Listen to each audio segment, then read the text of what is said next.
Es la guerra que más ha durado de todas las que Israel ha librado contra Hamás y también una de las más largas desde su nacimiento como Estado. Y aún no hay final a la vista. Se cumple un año desde que Hamás atacó el sur de Israel, dejando más de 1.200 muertos y unos 250 secuestrados. Israel respondió con una guerra que ha devastado la Franja de Gaza, donde han muerto más de 41.000 personas, la mayoría civiles. El conflicto se ha desbordado desde entonces hasta Líbano, con Israel y la milicia Hezbollah inmersos en una guerra abierta con consecuencias imprevisibles para toda la región. Pero ¿por qué se ha prolongado tanto esta guerra? En este video te contamos 5 razones.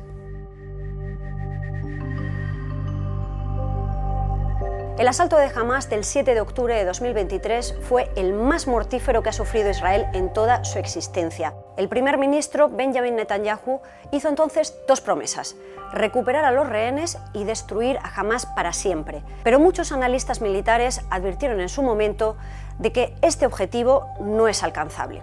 Entre otras cosas por 2 motivos. Primero, porque Hamás, que es una milicia islamista con una rama política que gobierna Gaza y que es considerado terrorista por muchos países occidentales, representa también una idea de resistencia que está fuertemente arraigada en la Franja de Gaza. Pero también porque está llevando a cabo una guerra de guerrillas que es muy difícil de combatir para Israel. Aunque haya sufrido muchas bajas en esta guerra, Hamás sigue combatiendo en parte gracias a esta enorme red de túneles que llevan años construyendo. Allí se cree que tienen a los rehenes que secuestraron el 7 de octubre. In order to rescue the hostages, it makes it difficult for Israel for the IDF to carry out the kinds of raids or attacks on the tunnels in which those Hamas fighters and leaders, and particularly Yahya Sinwar, Hamas's overall leader, are hiding. Israel tiene desde finales de 2022 el gobierno más conservador de toda su historia, una coalición con partidos minoritarios de corte ultraderechista que han sido descritos como supremacistas judíos y antiárabes y que abogan por la anexión de los territorios palestinos. Los expertos aseguran que su influencia se está viendo no solo en la forma en la que Israel está llevando a cabo la guerra, sino en que no se haya alcanzado aún un alto el fuego. Y esto es algo que es profundamente impopular entre una parte de los israelíes que llevan saliendo a las calles desde el principio de la guerra para exigir al gobierno que priorice la liberación de los rehenes ante todo lo demás. Pero los ministros de extrema derecha del gobierno tienen otros objetivos. And his partners share the same view that a peace with the Palestinians is not desirable.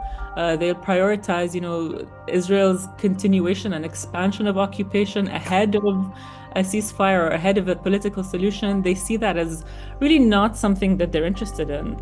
Netanyahu los necesita para mantener en pie el Ejecutivo y ellos han dejado claro que si acepta un alto el fuego, abandonarán el gobierno. Y esta estrategia está dando sus frutos. Según la última encuesta realizada por la televisión israelí Canal 12, la popularidad de Netanyahu se ha recuperado desde el 7 de octubre, especialmente después de las victorias militares contra Hezbollah, y su partido, el Likud, volvería a ser hoy el más votado de Israel. La diferencia de fuerzas entre Israel y Hamás no puede ser más evidente. Por un lado está uno de los ejércitos más potentes del mundo y por el otro una milicia islamista con aliados muy poderosos como Irán o Hezbollah, pero que lleva 17 años aislada en el territorio de Gaza. A pesar de ello, Hamás lleva un año resistiendo y sigue causando bajas entre los soldados israelíes. Pero muchos palestinos, y cada vez más dentro de Gaza, creen que el precio que se está pagando es demasiado alto. El conflicto está erosionando el apoyo a Hamás en la franja y las críticas han ido en aumento. Según una encuesta reciente, por primera vez la mayor parte de los gazatíes, un 57%, considera que el 7 de octubre fue un error. Algunas personas han denunciado públicamente a Hamás por esconder a los rehenes en apartamentos cerca de un mercado lleno de gente o por lanzar cohetes desde zonas civiles.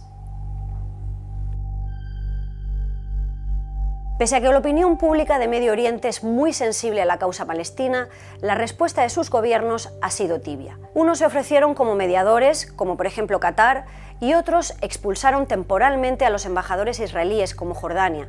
Otra cosa distinta han sido las milicias aliadas de Irán, como Hezbollah o los hutíes de Yemen, que han respondido con lanzamientos de misiles y drones contra Israel desde el principio de la guerra de Gaza. Los expertos creen que hoy los gobiernos árabes ya no tienen esa capacidad de presión de antes y que solo Estados Unidos puede influir en Israel para que acepte un alto el fuego. Y eso, por el momento, no ha sucedido. El fin de la guerra no está a la vista, pero el día que llegue no hay nada planeado para hacerse cargo de Gaza. La división entre las diferentes facciones palestinas, que según los analistas ha sido acentuada por los últimos gobiernos israelíes, lo hace incluso más difícil.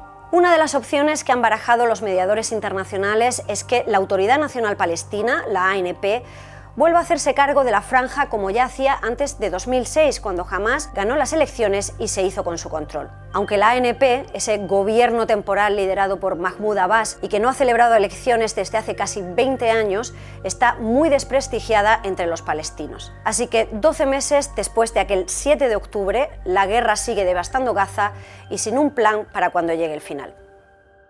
Bueno, pues cuéntanos en los comentarios qué te ha parecido este vídeo y si quieres saber más sobre el conflicto tienes nuestra página web bbcmundo.com y también nuestro canal de YouTube. ¡Chao!